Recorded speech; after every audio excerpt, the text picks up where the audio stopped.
Rồi, hello mọi người. Hôm nay mình sẽ review cái con màn hình LG M38 UL850 mà mình đã mua được khoảng tầm 1 tháng cho cái việc làm việc.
Hôm nay mình sẽ review cái con màn hình LG UL3850 của mình sau khoảng hơn 1 tháng sử dụng.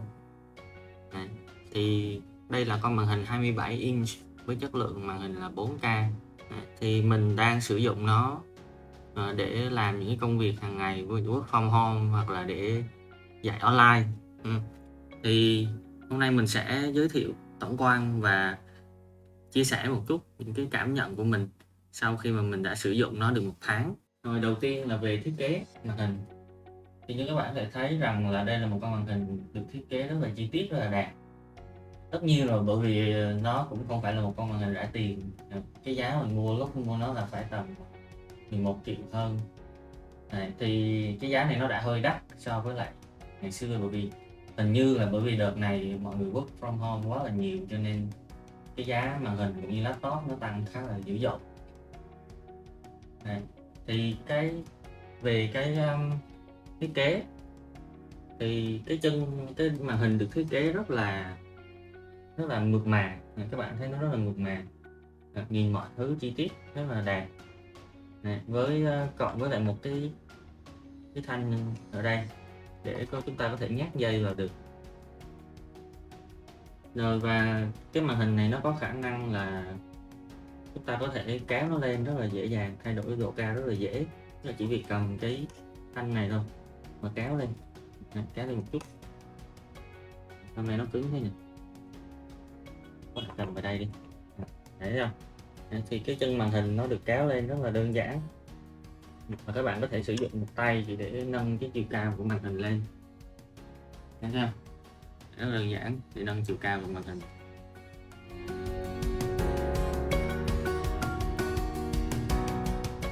Về cái cổng kết nối thì đây là một con màn hình có cái cổng kết nối là USB-C. Thì tại sao mình phải nhấn mạnh? Bởi vì những cái màn hình mà không có cổng USB-C ấy, thì thường giá nó sẽ phải rẻ hơn tầm 1 triệu đến 1,5 triệu. Tuy nhiên rằng là mình có iPad, thành ra nếu như mà mình không sử dụng màn hình có cổng kết nối thì gần như mình không thể sử dụng được cái ưu điểm của cái con iPad này, cho nên gần như bắt buộc mình sẽ phải mua một con màn hình có cổng USB-C. Rồi ngoài cái cổng USB-C thì màn hình này còn có cổng là cổng Thunderbolt, cổng 2 cổng HDMI, 2 cổng USB-A, một cổng kết nối tai nghe, và cái này là cổng cắm điện rồi. Thì chính nhờ cái con màn hình này có nhiều cái cổng kết nối như vậy, cho nên chúng ta còn hoàn toàn có thể làm việc trực tiếp thông qua màn hình, chứ không cần là phải cắm. Ví dụ như các bạn có thể cắm trực tiếp USB vào đây và nó sẽ kết nối. Nếu như các bạn sử dụng cổng Thunderbolt với lại con iPad ấy, thì nó hoàn toàn có thể kết nối với thẳng trực tiếp với cổng USB-A này trên màn hình.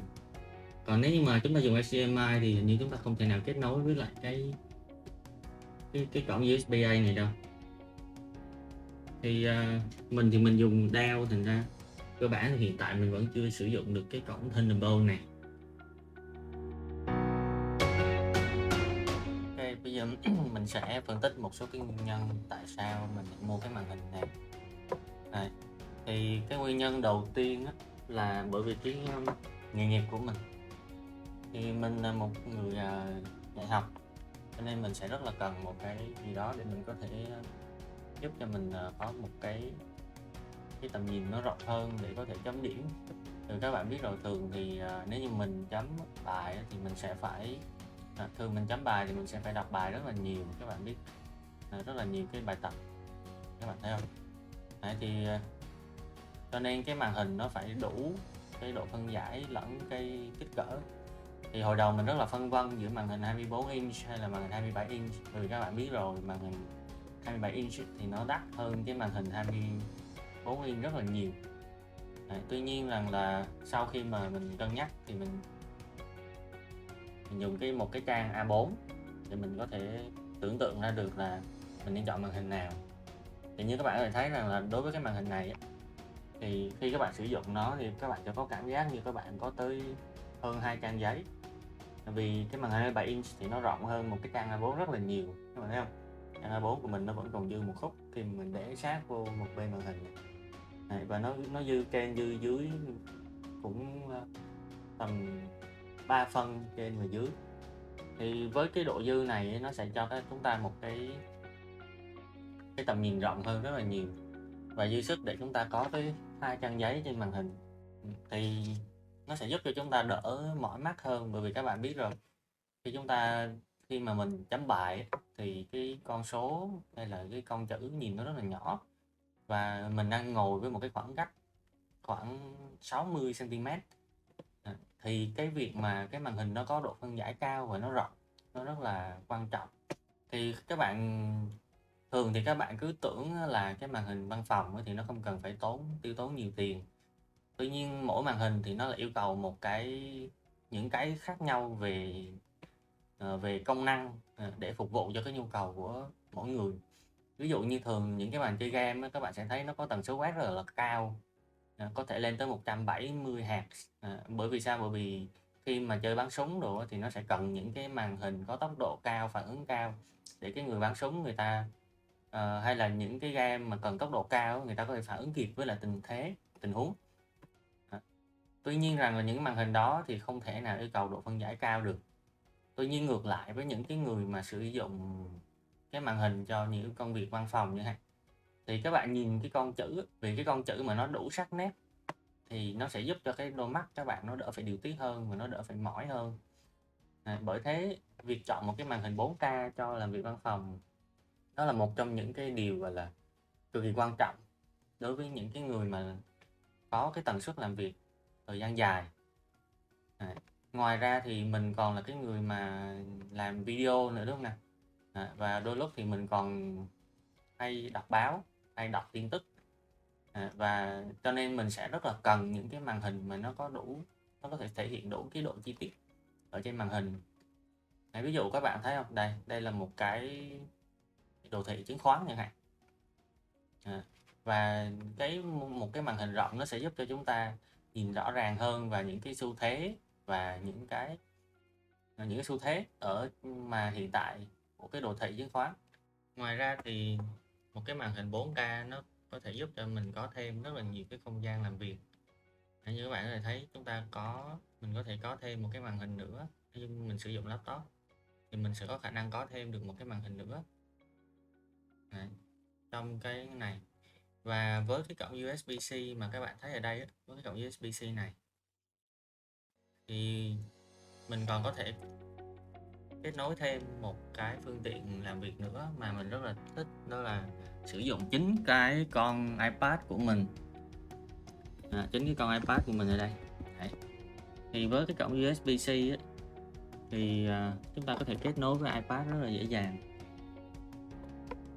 Này, chúng ta có thể kết nối được với lại iPad rất là dễ dàng, và đồng thời cái cổng này thì cũng sẽ cung cấp luôn cái nguồn điện, bởi vì cổng này là còn cổng sạc, nó còn là cổng sạc 65W nữa. Thì khi mà mình kết nối được cái iPad với lại cái màn hình thì nó giúp đỡ mình rất nhiều trong cái công việc mà chỉnh sửa hình ảnh, chỉnh sửa video. Đấy. Bởi vì các bạn biết là cái màn hình iPad thì nó hơi bị nhỏ, và đây còn là một con iPad 11 inch nữa, cho nên mọi thứ khi mà làm việc trên cái con này thì nó rất là chật chội khi mà chúng ta làm việc. Thì nhờ có cái màn hình này thì mình có thể chuyển cái việc làm việc từ iPad lên trên màn hình lớn. Ngoài ra thì đối với những phần mềm mà nó có hỗ trợ cái việc mà chia sẻ màn hình thì chúng ta còn có thể sử dụng được cái màn hình như là một cái gọi là viewfinder, hoặc là một cái màn hình phụ để mà chúng ta có thể vừa chỉnh sửa vừa xem xét những cái chi tiết ở bên trong cái màn hình, bên trong cái video. Và trong trường hợp nếu như có bất kỳ vấn đề gì xảy ra thì chúng ta có thể quan sát được rất là kỹ những cái chi tiết, những cái video mà nó khá là nhiều cái layer khác nhau thì việc có một cái màn hình nó cũng sẽ giúp cho chúng ta nhìn rõ ràng hơn và nhìn kỹ hơn vào những cái chi tiết này. Và chúng ta có thể quan sát nó được kỹ lưỡng hơn. Ngoài ra thì như các bạn biết thì nếu như mà chúng ta cứ suốt ngày là phải cúi cái đầu vào trong cái màn hình thì cái cổ chúng ta nó sẽ rất là nhanh mỏi. Thế cái việc mà chuyển đổi từ cái màn hình nhỏ nghiêng lên một cái màn hình lớn thẳng với lại tầm mắt, nó cực kỳ có lợi cho cái công việc của chúng ta, và nó rất là đảm bảo rất là nhiều về cái sức khỏe, cũng như là cái đặc biệt là cái xương khớp, cái khớp cổ của các bạn. Nếu như mà nó lâu ngày, nếu như mà các bạn nhìn cúi đầu quá nhiều vào trong một cái màn hình thì chúng ta sẽ rất là nhanh bị thoái hóa cái đốt sống cổ. Bởi thế cái việc mà có một cái màn hình 27 inch nó giúp đỡ cho chúng ta rất là nhiều, đặc biệt và về mặt sức khỏe. Tuy nhiên có một cái điểm mà các bạn cần lưu ý khi các bạn sử dụng cái chuyển iPad từ lên trên cái màn hình này đặc biệt là với con LG OL850 này, thì đó là các bạn cần phải vào trong phần setting mà các bạn vào phần display, các bạn chọn LG HDR 4K này, thì các bạn phải chọn về chế độ là Standard Dynamic Range, chế độ bình thường không có HDR. Bởi vì mình nghĩ hình như là do nếu như mà chúng ta chuyển về chế độ Dynamic Range thì cái màn hình nó sẽ bị rực màu và nó bị đổi màu rất là dữ dội. Mình nghĩ có lẽ cái này là do hai chức năng HDR của màn hình và của cái máy nó bị chồng lên nhau, thành ra nó gây ra cái hiện tượng này. Thì cái này không phải là vấn đề gì lớn cả, rất là đơn giản, các bạn chỉ việc là chuyển qua chế độ HDR thế là xong, mọi thứ rất là ổn lại như bình thường. Ok, thế thì cái trải nghiệm tổng quan của mình sau một tháng sử dụng cái màn hình LG là gì? Nhìn chung thì mình cảm thấy rất là hài lòng, và bởi vì mình đang sử dụng một cái con iPad Pro cho nên mình cũng trải nghiệm được là cái màu sắc của cái màn hình này so với màu sắc của màn hình iPad Pro thì nhìn chung là nó không có sự chênh lệch quá nhiều. Tất nhiên nó có một chút, nhưng mà mình nhìn chung thì mà màu sắc của màn hình LG nó thể hiện rất là đẹp, rất là chi tiết, và màu sắc rất là thật, gần như là tương đương với lại những con màn hình 4K của iPad Pro chẳng hạn. Hay là cái con máy mình đang sử dụng này thì nó cũng là màn hình 4K luôn, thì nó không có sự chênh lệch nhiều giữa các cái màn hình này. Đặc biệt là về màu sắc, cái màn hình nó cũng khiến cho mình có cái tần suất và cái năng suất làm việc tốt hơn, bởi vì bản thân nó giúp cho mình có thể nhìn nhiều cửa sổ cùng một lúc, hoặc là đỡ cái công sức là mình cứ phải chuyển hết từ cửa sổ này sang cửa sổ khác nếu như mình phải dùng một cái màn hình nó nhỏ hơn rất là nhiều. Đấy. Và nó cũng hỗ trợ cho mình khá là nhiều trong cái việc giải trí, bởi vì các bạn biết mình có thể coi YouTube rất là tốt. Và mình quên nói là màn hình này nó có nó đã có sẵn loa đi kèm luôn, nhưng các bạn sẽ không cần loa. Tuy nhiên là loa màn hình này thì nó hơi chán. Rồi, ok, thì đấy là toàn bộ cái review của mình về cái con màn hình LG UL850 mà mình đang sử dụng. Thì nếu như các bạn có bất kỳ câu hỏi gì thì hãy comment ở bên dưới.